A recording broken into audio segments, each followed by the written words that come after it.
श्वास छोड़ते हुए सिर और गर्दन को नीचे। एक और बार विपरीत दिक থেকেও এই অনুসরণটি অভ্যাস করুন और धीरे धीरे श्वास छोड़ते हुए नीचे आइए और गर्दन को सामान्य स्थिति में नीचे आइए। आप दोनों हाथों को नीचे की ओर लेके जाइए और फिर सामान्य स्थिति में खड़े हो जाइए। सामान्य अवस्थाয় ফিরে আসুন। अब हम स्कंद चालन का अभ्यास करेंगे।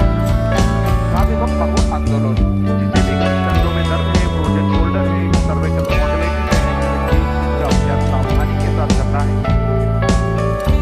श्वास भरते हुए धीरे धीरे दोनों हाथों को साइड से बगल से सिर के ऊपर लेके जाइए।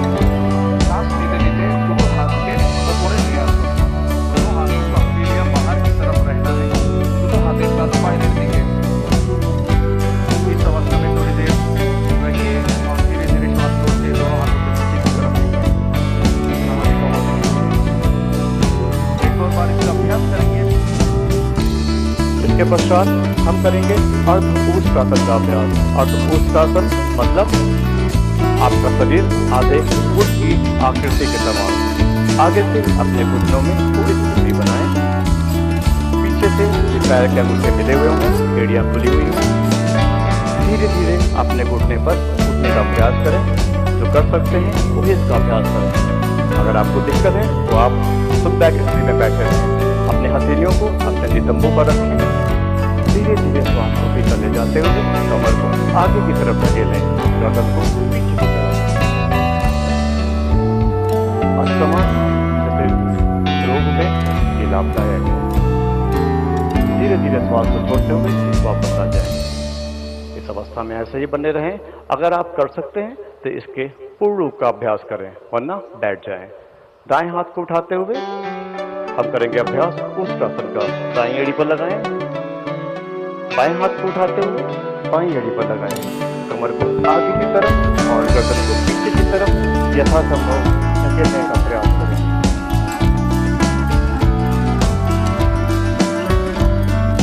धीरे धीरे श्वास को छोड़ते हुए दाएं हाथ को ऊपर उठाएं, बाएं हाथ को ऊपर उठाएं और धीरे धीरे बैठ जाएं।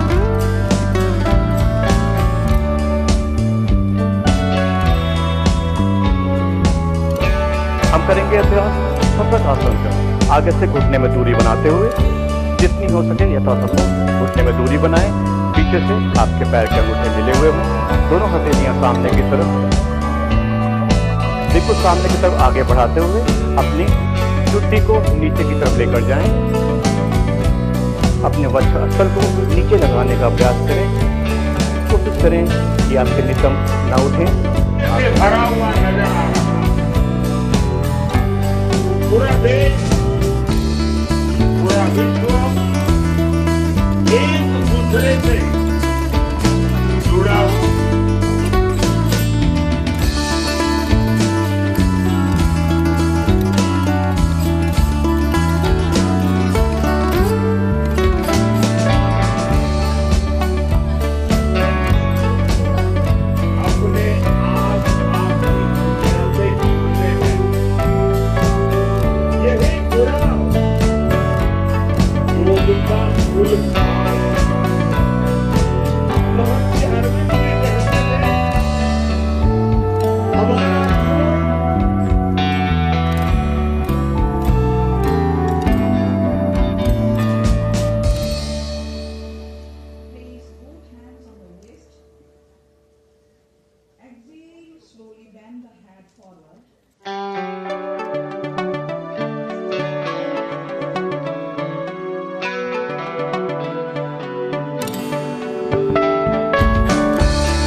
मध्यमा आंख और नाक के मूल भाग पर हल्का दबाव देते हुए शेष अंगुलियां इस प्रकार मिलाएं कि नासिका बंद नहीं हो।